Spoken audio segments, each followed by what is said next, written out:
Hello guys, मैं माइनुद्दीन खान आपका welcome करता हूं YouTube channel green agriculture classes Ajmer में। तो गाइस, आज की क्लास है अपनी सॉइल साइंस की। आज अपना चौथा पार्ट है सॉइल साइंस का। अपन ने 3 पार्ट कंप्लीट कर लिए। तो गाइस, आज अपन चौथे पार्ट में पढ़ रहे हैं। आज अपन नए इंटरेस्टिंग टॉपिक के साथ आए। तो आज जो अपना टॉपिक है गाइस, वो है लवणीय क्षारीय मृदाएं।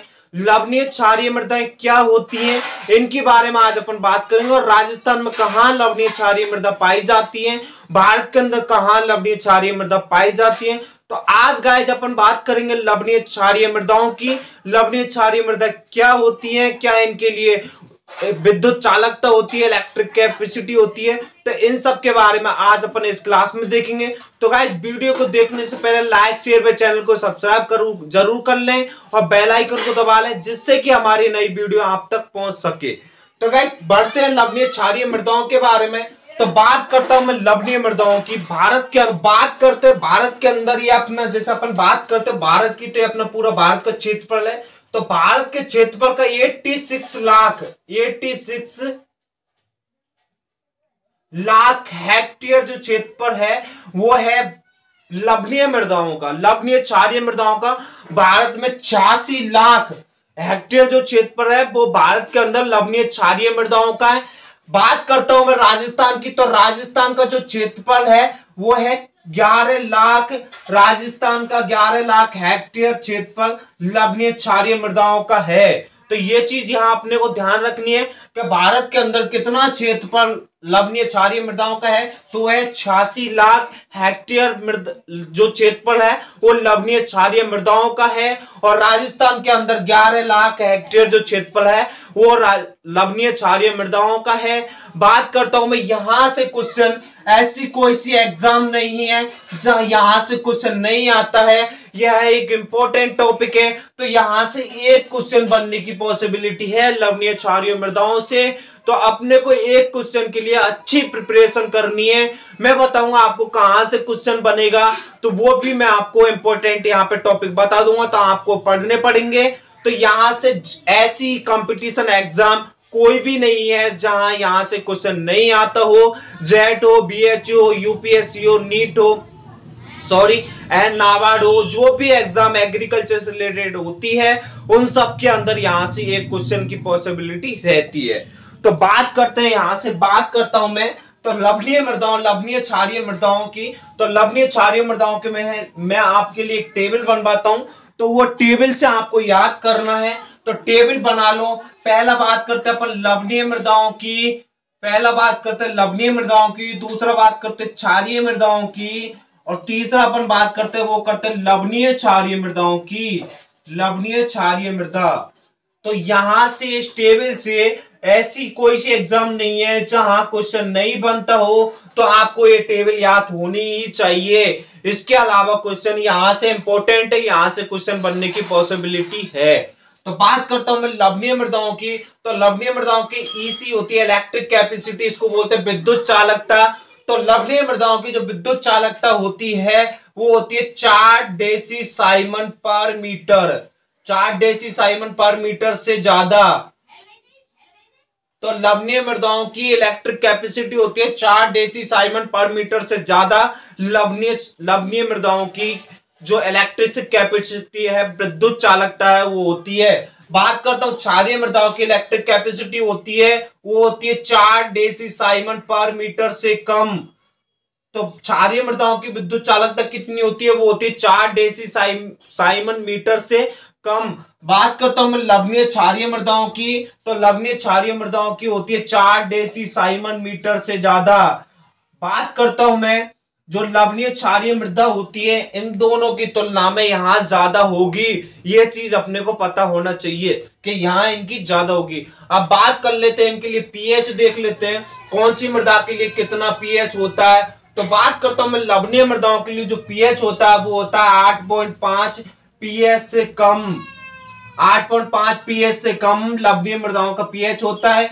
बात करता हूं मैं क्षारीय मृदाओं के पीएच की। तो क्षारीय मृदाओं का पीएच 8.5 से 10 पीएच होता है क्षारीय मृदाओं का। और बात करते हैं लवणीय क्षारीय मृदाओं की। तो लवणीय क्षारीय मृदाओं के लिए पीएच रखा जाता है, वो रखा जाता है 8.5 पीएच से कम। और बात करते हैं इनके लिए रंग की, तो लवणीय मृदाओं का जो रंग होता है, रंग की बात कर लेते हैं, यहां लिख लो रंग पॉइंट डाल के। तो लवणीय मृदाओं के लिए बात करता हूं, लवणीय मृदाओं का रंग रहता है, लवणीय मृदाओं का जो रंग है, तो लवणीय मृदाओं का रंग है, लवणीय मृदाओं का जो रंग है वो होता है सफेद ऊसर रंग, सफेद ऊसर रंग होता है, वो लवणीय मृदाओं का होता है। बात करता हूं मैं क्षारीय मृदाओं के लिए रंग की, तो क्षारीय मृदाओं का रंग होता है, वो होता है काला ऊसर, काला ऊसर रंग जो होता है वो क्षारीय मृदाओं का होता है। बात करता हूं मैं लवणीय क्षारीय मृदाओं के लिए रंग, लवणीय क्षारीय मृदाओं के लिए रंग, तो लवणीय क्षारीय मृदाओं का रंग होता है वो होता है भूरी ऊसर, भूरी ऊसर, भूरी ऊसर जो है वो लवणीय क्षारीय मृदाओं का रंग होता है। तो ये हो गई टेबल। टेबल में अपने को तीन चीज याद होनी चाहिए, पहले इसकी इलेक्ट्रिक कैपेसिटी याद होनी चाहिए, दूसरा इसका पीएच याद होना चाहिए, तीसरा इसका रंग याद होना चाहिए। ये तीनों चीज अपने को यहाँ याद होने चाहिए, यहां से क्वेश्चन बनने की पॉसिबिलिटी है। तो बात करते हैं लवणीय मृदाओं के लिए जो इकाई होती है, ईसी होती है, इलेक्ट्रिक कैपेसिटी, वो होती है 4 डेसीसाइमन पर मीटर से कम से ज्यादा। बात करता हूं मैं क्षारियों की 4 डेसीसाइमन मीटर से कम। बात करता हूं लवणीय क्षार्य की, वो होती है 4 डेसीसाइमन मीटर से ज्यादा। और बात करते हैं पीएच की, तो पीएच होता है 8.5 पीएच से कम, यहाँ होता है 8.5 पीएच से 10 पीएच, और यहाँ होता है 8.5 पीएच से कम। अब बात करते हैं इनके रंग की, तो लवणीय मृदाओं के लिए रंग होता है वो होता है सफेद ऊसर, और बात करता हूँ क्षारीय मृदाओं के लिए रंग होता है वो होता है काला ऊसर। बात करते हैं लवणीय क्षारीय मृदाओं के लिए रंग होता है वो होता है भूरा ऊसर, ये रंग होता है। तो यहां से ये अपने को टेबल याद होनी चाहिए। अब इनकी डेफिनेशन देख लेते हैं, लवणीय मृदाओं की डेफिनेशन क्या है और क्षारीय मृदाओं की डेफिनेशन क्या है। तो यहां से परिभाषा देख लेते हैं, परिभाषा क्या है।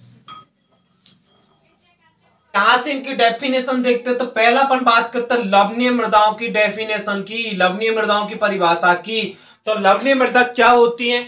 लवणीय मृदा वे मृदाएं जिनकी इलेक्ट्रिक कैपेसिटी 4 डेसीसाइमन मीटर से ज्यादा तथा उनका पीएच 8.5 पीएच से कम होता है, और उनका रंग जो होता है वो सफेद ऊसर होता है, उन्हें बोलते हैं लवणीय मृदाएं।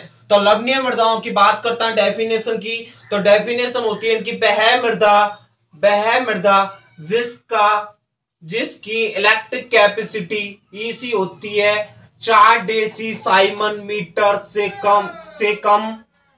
से ज्यादा, 4 डेसीसाइमन मीटर से ज्यादा, तथा पीएच होता है 8.5 पीएच से कम, पीएच होता है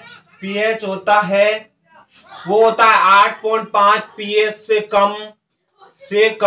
और बात करता हूं मैं रंग की, रंग जो होता है वो होता है सफेद ऊसर रंग होता है, उसे कहते हैं वह मृदाएं लवणीय मृदाएं कहलाती हैं। तो लवणीय मृदाओं की डेफिनेशन क्या हो गई? वह मृदाएं जिनका इलेक्ट्रिक कैपेसिटी 4 डेसीसाइमन मीटर से ज्यादा होती है तथा उनका पीएच 8.5 पीएच से कम होता है। और बात करते हैं उनके लिए रंग की, तो रंग जो होता है वो सफेद ऊसर होता है, उनको बोलते हैं अपन लवणीय मृदाएं। अगला आता है अपना क्षारीय मृदाओं की बात करता हूं मैं, तो क्षारीय मृदाओं की डेफिनेशन की बात करता हूं। तो क्षारीय मृदाओं की डेफिनेशन है वह मृदाएं जिसकी इलेक्ट्रिक कैपेसिटी वो होती है 4 डेसीसाइमन मीटर से कम। और रंग की बात करते हैं, और उनका रंग जो होता है वो होता है काला ऊसर। और बात करते हैं पीएच की, तथा पीएच होता है वो होता है 8.5 से 10 पीएच जो होता है। वह मृदाएं क्षारीय मृदाएं कहलाती हैं। तो क्षारीय मृदाओं की डेफिनेशन क्या हो गई? क्षारीय मृदाएं कहलाती हैं। तो क्षारीय मृदाओं की डेफिनेशन क्या हो गई? तो क्षारीय मृदाओं की डेफिनेशन हो गई वह मृदाएं जिनकी इलेक्ट्रिक कैपेसिटी 4 डेसीसाइमन मीटर से कम होती है, उनका पीएच 8.5 से 10 पीएच के बीच में होता है, और उनका मृदा का रंग जो होता है वो होता है काला ऊसर। वह मृदाएं क्षारीय मृदाएं कहलाती हैं। तो आगे बात करते हैं अपन लवणीय क्षारीय मृदाओं की डेफिनेशन देख लेते हैं। तो लवणीय क्षारीय मृदाओं की जो डेफिनेशन है वो भी इन दो तीनों को कॉमन करके, सारनी जो बताई थी इनको कॉमन करके डेफिनेशन बन जाएगी। तो डेफिनेशन देख लेते हैं लवणीय क्षारीय मृदाओं की।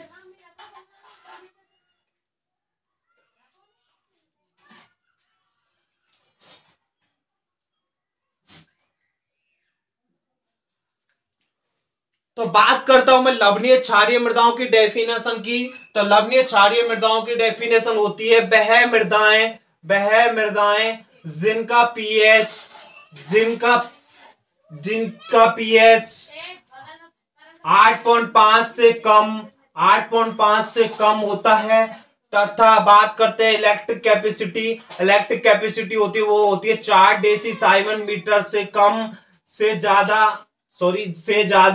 तथा मृदा का रंग जो होता है वो होता है भूरा। भूरी ऊसर मृदाएं होती हैं, भूरी ऊसर, उसे कहते हैं लवणीय क्षारीय मृदाएं, उन्हें बोलते हैं लवणीय क्षारीय मृदाएं। तो ये हो गई अपनी डेफिनेशन क्षारीय मृदाएं।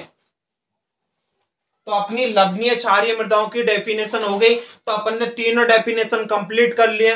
अब बात करते हैं लवणीय क्षारीय मृदा बनती कैसे, किस कारण से लवणीय क्षारीय मृदाएं हो जाती हैं, तो वो अपन देख लेते हैं कौन सा कारण है जिनके कारण लवणीय क्षारीय मृदाएं हो जाती हैं। तो बात करता हूं मैं बनने के कारण। तो बनने का कारण क्या है, तो बनने के कारण की बात करते हैं लवणीय क्षारीय मृदाओं के बनने के कारण क्या है, किस वजह से लवणीय क्षारीय मृदाएं बनती है। तो पहला जो कारण आता है वो आता बरसात की कमी से लवणीय क्षारीय मृदाएं बन जाती हैं। क्यों बन जाती है बात करता हूं मैं। जैसे ही अपना फील्ड होता है, ये अपना खेत होता है, तो जब कम बरसात होगी तो कम बरसात के कारण क्या होगा, जैसे बारिश पड़ी कम, तो बारिश के कारण क्या होगा, जो घुलनशील जो पोषक तत्व है, जो भी न्यूट्रिएंट है घुलनशील, तो वो क्या जमीन की सतह पर आ जाएंगे और जल के साथ जमीन की सतह पर आ जाएंगे। और जल की मात्रा कम होने के कारण वह जल बाष्पीकृत हो जाएगा। बाष्पीकृत हो जाने के बाद में जो भी यहाँ पे लवण बचे वो सभी लवण क्षारीय होते हैं, और इस वजह से बरसात की कमी के कारण लवणीय क्षारीय मृदाएं बनती हैं, क्योंकि यहाँ लवण और क्षार जो भी उपलब्ध ऊपर भूपटपट्टी में उपस्थित हो जाते हैं, उसे बोलते हैं लवणीय क्षारीय मृदा। क्षारीय मृदाओं का बनने का सबसे पहला इंपॉर्टेंट कारक है वो आता है बरसात की कमी। बरसात की कमी के कारण क्या होगा, बरसात पड़ेगी तो लवण जो है वो सतह पर आ जाएंगे, और लवण सतह पर आ जाएंगे तो वह लवणीय क्षारीय मृदाएं हो जाती है। तो पहला कारण आ गया बरसात की कमी के कारण लवणीय क्षारीय मृदाएं बनती है। दूसरा बात करता हूं मैं, तो दूसरा बात करते हैं वो करते हैं लवणों की। तो दूसरा बात करते हैं वो करते हैं जल निकास की। जल निकास नहीं होगा तो वहां क्या लवण उपस्थित होंगे, और लवण उपस्थित होंगे तो वह मृदाएं लवणीय क्षारीय मृदाएं होंगी। जल जहां भरा रहेगा वहां क्या होगा, वहां जल निकास होता रहेगा तो वह मृदाएं वहां से जाती रहेगी, इस वजह से वहां लवण इकट्ठे नहीं होंगे। लेकिन वहां जल भरा रहेगा तो वहां लवण ज्यादा रहेंगे, और लवण ज्यादा रहेंगे तो वहां लवणीय क्षारीय मृदाएं बनेंगी। तो दूसरा कारण आता है वो आता है जल निकास। ज्यादा मात्रा में भी जल निकास करना हानिकारक होता है, क्योंकि अगर अपन जल ही नहीं रखेंगे तो वहां लवण उपस्थित रहेंगे और लवण ऊपर कठोर परत बना लेंगे। तो बात करते हैं तीसरा कारण की। तो तीसरा कारण आता है वो आता है कठोर परत।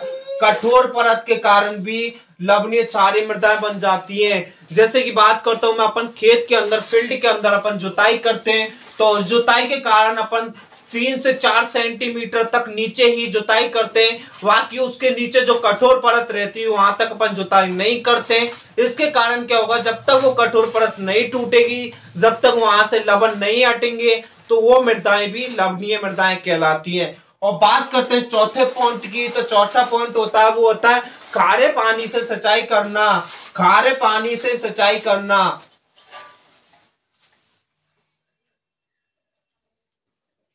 चौथा पॉइंट होता है वो होता है खारे पानी से सिंचाई करना।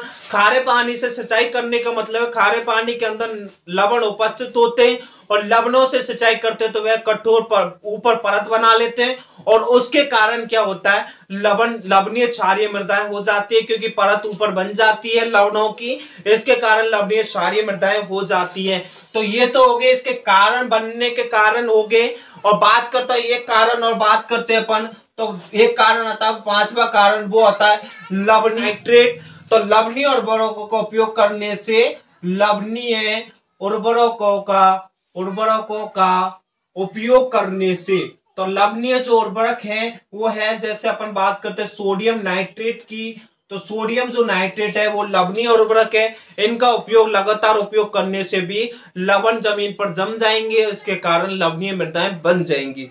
तो ये तो हो गए इसके बनने के कारण। अब देख लेते हैं इसको मतलब अपन रोकथाम कैसे करते हैं।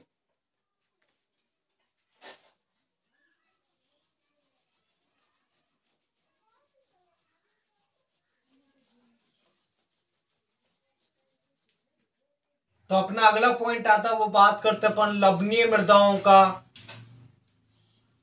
लवणीय मृदाओं का मृदा पर क्या प्रभाव पड़ता है। मृदा पर प्रभाव, तो लवणीय मृदाओं का जो मृदा पर क्या प्रभाव पड़ता है उनकी बात करते हैं। तो लवणीय मृदाओं का मृदा पर पहला प्रभाव पड़ता है वो प्रभाव पड़ता है बीजों के अंकुरण में कमी आती है। बीजों के अंकुरण में कमी आती है। दूसरा प्रभाव पड़ता है वो पड़ता है पौधे को कम मात्रा में पोषक तत्व प्राप्त होते हैं, कम मात्रा में पोषक तत्व प्राप्त होते हैं। तो ये जो प्रभाव है पोषक तत्व प्राप्त होते हैं, तो ये प्रभाव पड़ते हैं बीजों को। जो बात करते हैं लवणीय मृदाओं को, मृदा पर प्रभाव दो प्रकार से प्रभाव पड़ता है मृदा पर। पहला पड़ता है वो पड़ता है बीजों के अंकुरण में कमी आती है। दूसरा पड़ता है वो पड़ता है पौधे को जो पोषक तत्व है वो कम मात्रा में प्राप्त होते हैं। अब बात कर लेते हैं लवणीय मृदाओं को सुधारने के लिए अपन क्या करते हैं। लवणीय मृदाओं को सुधारने के लिए क्या करते हैं, तो लवणीय मृदाओं को सुधारने की बात करते हैं। तो पहला अपन जो लवणीय मृदाओं को सुधारने के लिए उपाय करते हैं वो करते हैं अपन लीचिंग द्वारा अपन लवणीय मृदाओं को सुधार सकते हैं। दूसरा अपन करते हैं जल निकास द्वारा अपन लवणीय मृदाओं को जो सुधार सकते हैं, जल निकास द्वारा लवणीय मृदाओं को सुधारा जाता है। तीसरा करते हैं वो अपन करते हैं मल्चिंग द्वारा भी अपन जल निकास वो क्या लवणीय मृदाओं को सुधार सकते हैं। चौथा बात करता हूं मैं, चौथा अपन बात करते हैं वो करते हैं कठोर परत को तोड़कर लवणीय मृदाओं को सुधारा जा सकता है। कठोर परत को तोड़ा जाता है वो तोड़ा जाता है चेचल पिलाप से। सतह को हटाकर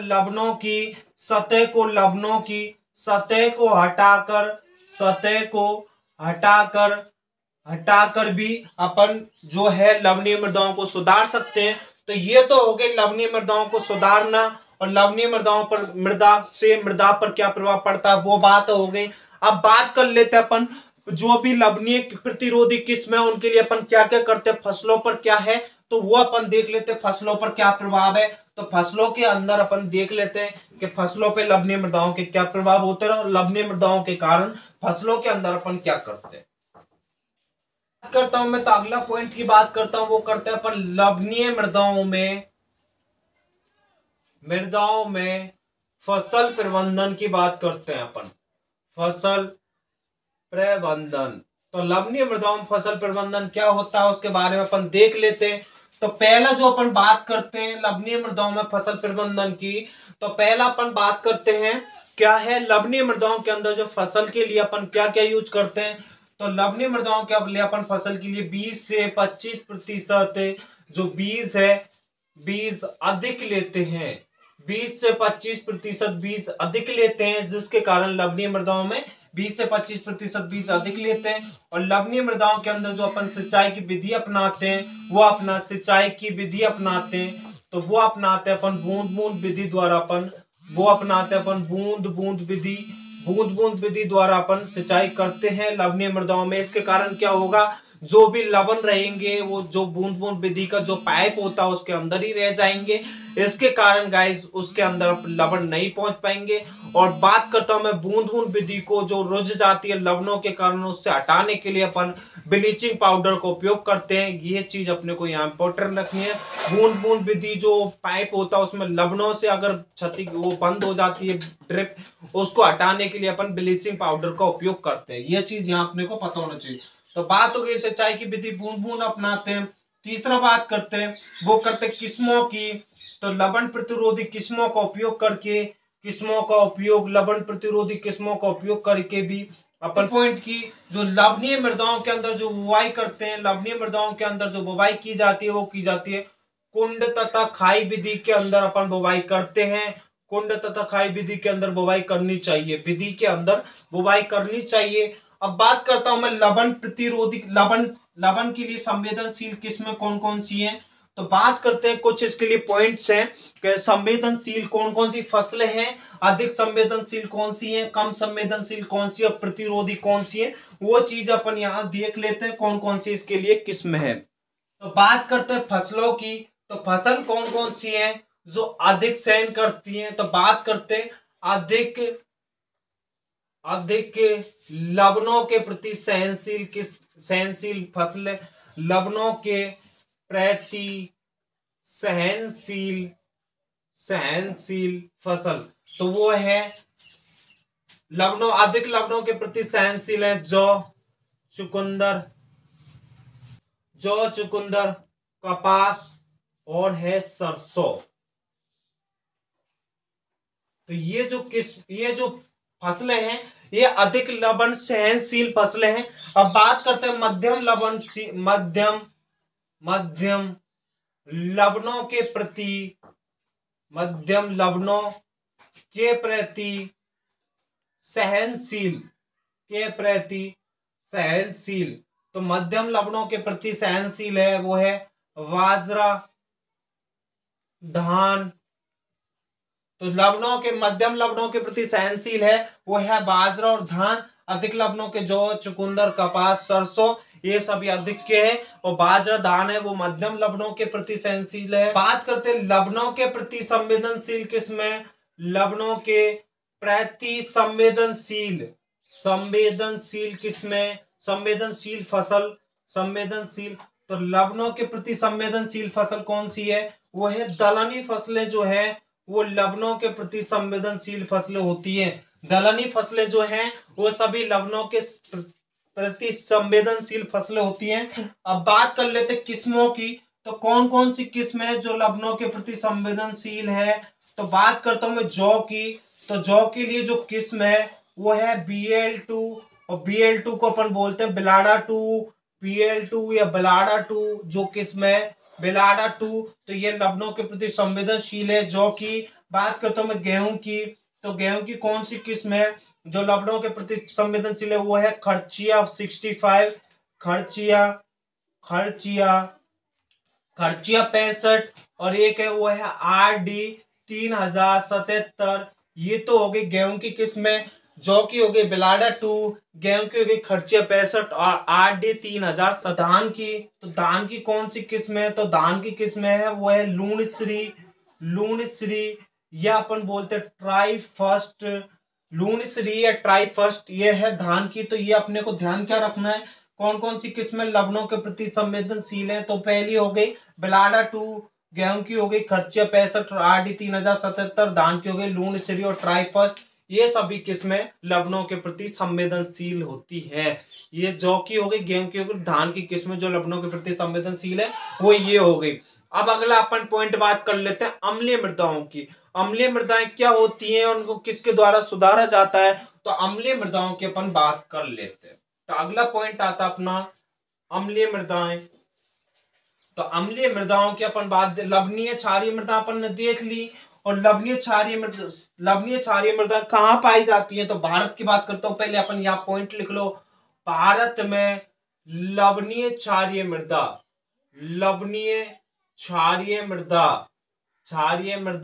तो भारत के अंदर लवणीय क्षारीय मृदा कहाँ पाई जाती है। तो इसके लिए क्रम होता है यूपी के अंदर सर्वाधिक लवणीय क्षारीय मृदा पाई जाती है। यूपी के अंदर सर्वाधिक लवणीय क्षारीय मृदा पाई जाती है। उसके बाद बात करते हैं, उसके बाद में आता है वो आता है पश्चिम बंगाल। पश्चिम बंगाल के अंदर भी इससे कम, पश्चिम बंगाल के अंदर भी ये जो लवणीय क्षारीय मृदा पाई जाती है, और राजस्थान में सबसे कम लवणीय क्षारीय मृदा पाई जाती है। तो ये क्रम अपने को याद होना चाहिए। यूपी में सर्वाधिक होता है, पश्चिम बंगाल में उससे कम होता है, राजस्थान के अंदर सबसे कम लवणीय क्षारीय मृदाएं पाई जाती है। अब बात कर लेते हैं यहाँ लवणीय अम्लीय मृदाओं की। तो अम्लीय मृदाओं को भी देख लेते हैं अपन, अम्लीय मृदाएं क्या होती है वो देख लेते हैं अपन। तो बात करते हैं अम्लीय मृदाओं की। अम्लीय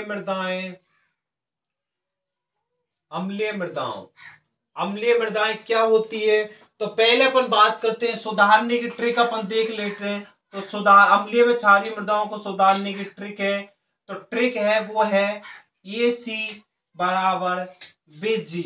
मतलब बात करते हैं, अगर जैसे कोई कमरे में AC चल रही है और अपन कड़ी धूप से जाके AC के अंदर बैठ जाते हैं तो अपन को सुकून मिलता है, ठंडी हवा मिलती है, और ठंडी हवा के कारण अपन बिजी हो जाते हैं आराम करने में। तो AC में अगर कोई बैठता है तो वहां आदमी बिजी हो जाता है। तो यहाँ देख लेते हैं A4 अपन बात करते हैं अम्लियों की, अम्लीय मृदाओं की, और C4 अपन बात करते हैं चूने की। तो अम्लीय मृदाओं को सुधारने के लिए चूने का उपयोग किया जाता है। और बात करते हैं बी का मतलब होता है BS मतलब होता है क्षारीय, BS मतलब होता है क्षारीय मृदाओं को सुधारने के G4 होता है जिप्सम।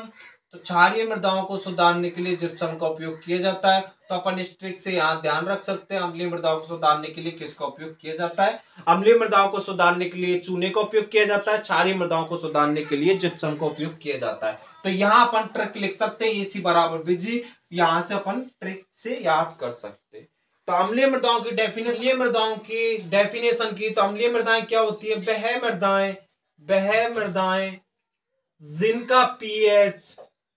जिनका pH 7 से कम होता है, अम्लीय मृदाएं कहलाती हैं। अम्लीय मृदाएं कहलाती हैं तथा अधिक जल भराव वाले क्षेत्रों में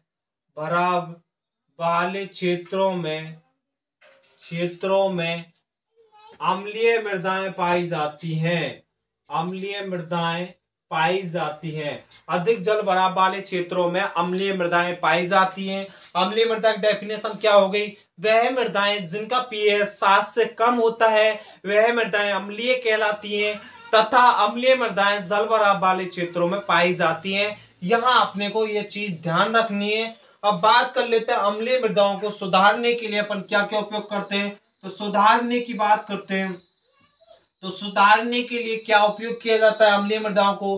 तो अम्लीय मृदाओं को सुधारने के लिए बात करते हैं अपन, तो पहला बात करते हैं अपन चूने की बात करते हैं। चूने का वो फॉर्मूला है CaCO3। चूना उपयोग कर सकते हैं अम्लीय मृदाओं को सुधारने के लिए। दूसरा अपन बात करते हैं CO को बोलते हैं बिना बुझा हुआ चूना,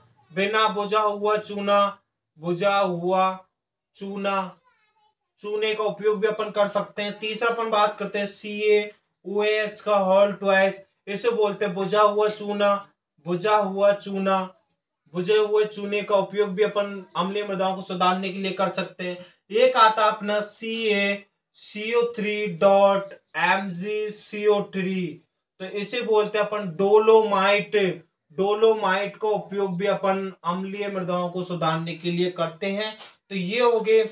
आगे एक और आता है, वो आता है बेसिक स्लैग भी द्वारा अम्लीय मृदाओं को सुधारा जा सकता है। बेसिक स्लैग, तो पहला हो गया चूना, दूसरा हो गया बिना बुझा हुआ चूना, तीसरा हो गया बुझा हुआ चूना, चौथा हो गया डोलोमाइट, पांचवा हो गया बेसिक स्लैग।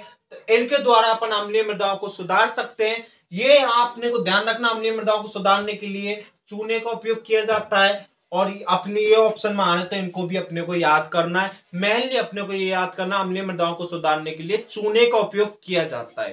तो ये चीज अपने को यहाँ ध्यान होनी चाहिए। आगे बढ़ते हैं अपन अम्लीय मृदाओं के बारे में और थोड़ा बहुत जान लेते हैं।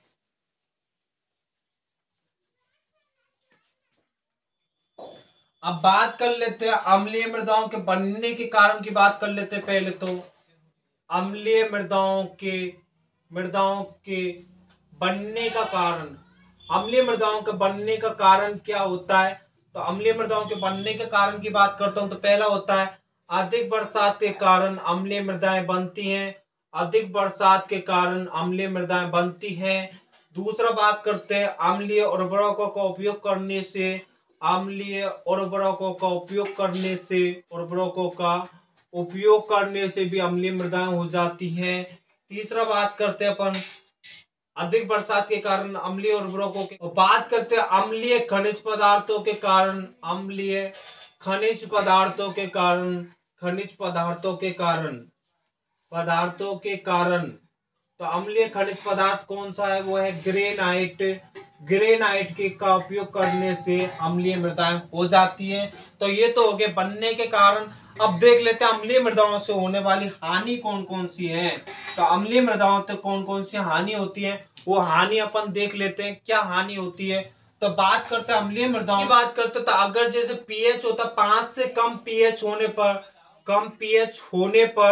5 से कम पीएच होने पर सूक्ष्म जीवों